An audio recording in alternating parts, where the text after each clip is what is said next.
Here's a quick tutorial on how to build what might be the best super smelter in Minecraft. It inputs items 4 times hopper speed. It smelts items 16 times furnace speed. When it's off, the hopper minecarts stay perched so that they don't get stuck in between chunk borders. And best of all, it distributes all of the items perfectly evenly between all of the furnaces. And that's because when a hopper minecart runs over a row of hoppers at a fixed rate of speed, it drops exactly 1 item in each hopper. And in our case, it drops 1 on the way out, and then another 1 on the way back. So let's get into how it works. Whenever a player inputs either fuel items or items to be smelted, the hopper minecart behind it starts picking it up at 4 times hopper speed. This light blue circuit here is only here to keep the hopper minecart there long enough to pick up enough items to go there and back without running out of items, basically ensuring even item distribution. And the way that this works is because these minecarts are situated on detector rails, this comparator is actually able to read the quantity of the hopper minecart. So by default, when there's 0 items in the hopper minecart here, the hopper minecart will stay perched just like this, waiting for the user to input items. But as soon as they do, as you can see, the comparator activates, activating all of these repeaters, powering the target block, opening the trapdoor, allowing the minecart to go on its merry way. When the items are done smelting, these hoppers down here will take them out into this auto elevator.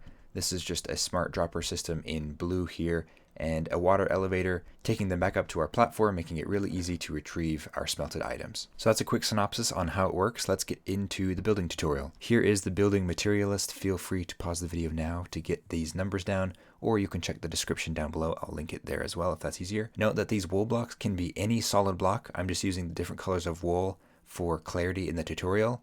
And note that this stack of smooth stone can be any extra building blocks that you might have on hand. And then here's a few extra things that you might want to consider too. Water for the water elevator, kelp to make it water source blocks, a couple item frames to keep track of which chest does what, and then of course your hopper minecarts. Once you get all your materials sorted out, it's time to pick a location. So I kind of built this platform here in the sky, but you can build this wherever you want, as long as you have about 25 blocks lengthwise of space behind the platform, or I guess in front of it, about 4 blocks below it, and 4 blocks above it. That should be plenty of space for everything that we need to fit in here. Let's start by making the user interface panel. So let's do a row of blocks across the bottom here, and then on the second and third block from the left, we're going to place 2 chests like so, skip a block, place another chest, and make all 3 of these chests double chests. Then just fill in the gaps, place stairs above each of the chests, and that should be our panel all complete.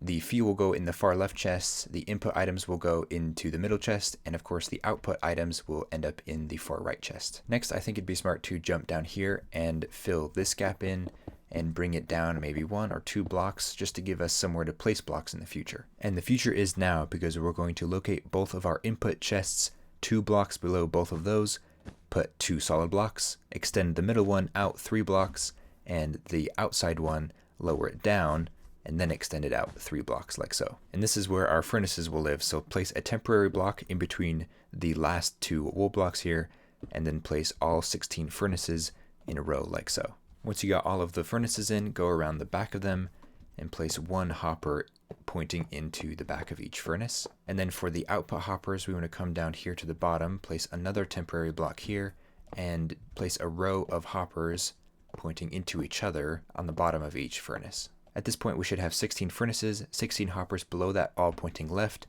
and 16 hoppers pointing into each furnace on the back. Find your way on top of the furnaces here and place another row of hoppers into the top of each furnace.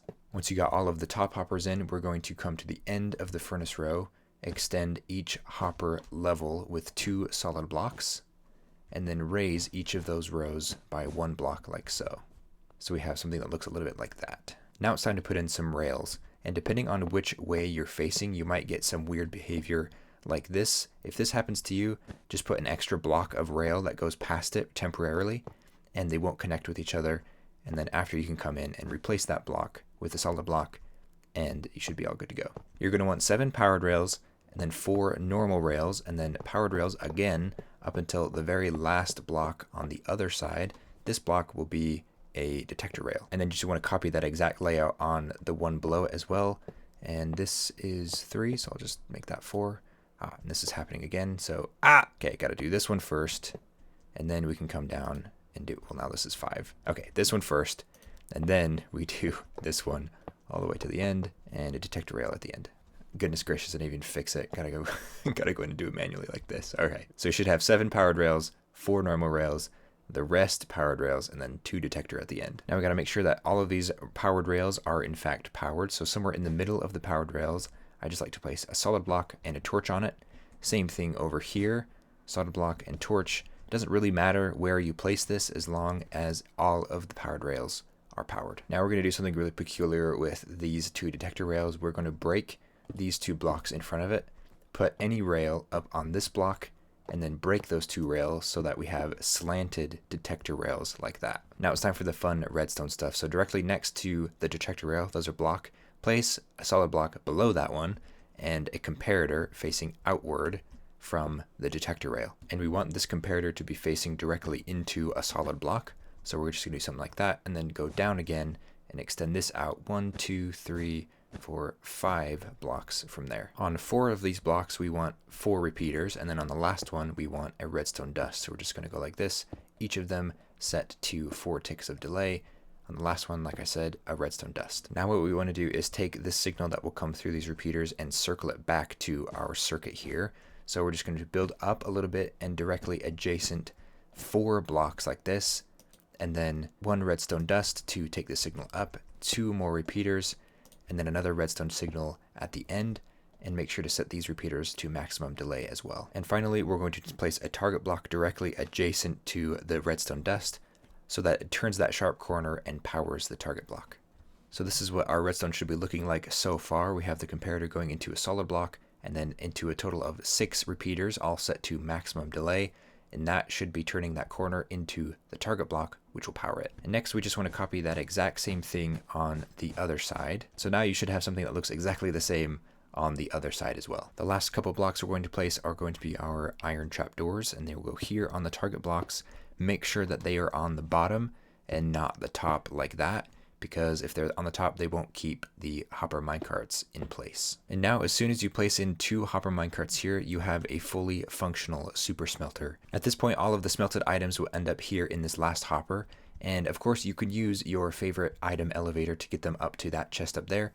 But if you don't know how to do that, this next part will teach you how. When working with water elevators, I always like to start from the top and work my way down. So let's start with a couple hoppers here at the top going into the chest. And right here will be our water elevator. So this block and then a soul sand right there. Next, we're going to take our glass and build around our bubble column here. This will go all the way up to our hoppers. Once we're at the top, we're going to put a water bucket on the top and jump down with our kelp.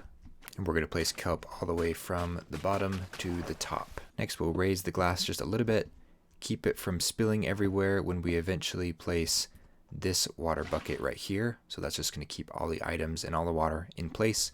And then we'll just cap it off like so. Now we just need to break the kelp. So we'll come down here, move this bottom block out of the way, break the bottom kelp, and that should turn everything into a bubble column. Now it's time for the smart dropper system that will put our smelted items into the bubble column. We'll start by placing a dropper in this position here. We'll do it quickly without spilling any water. And then we'll hook up our hoppers into this dropper like so.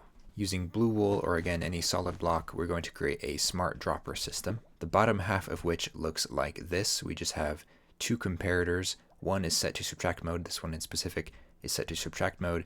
Now we're just going to place a block on that comparator, a block on this dust, and a dust right here. Now any item that ends up in the dropper will be spit out automatically every time. And that should be everything all complete. All that's left to do now is to give it a test, and sure enough, looks like everything is working smoothly. I hope you enjoyed this tutorial. I hope it was helpful for you. If you have any questions about redstone in the circuit design or redstone in general, I have an ongoing redstone series on my channel. Feel free to check that out. It's linked in the description or probably on the screen right now. But in the meantime, thank you so much for watching, and I'll catch you in the next one. See ya.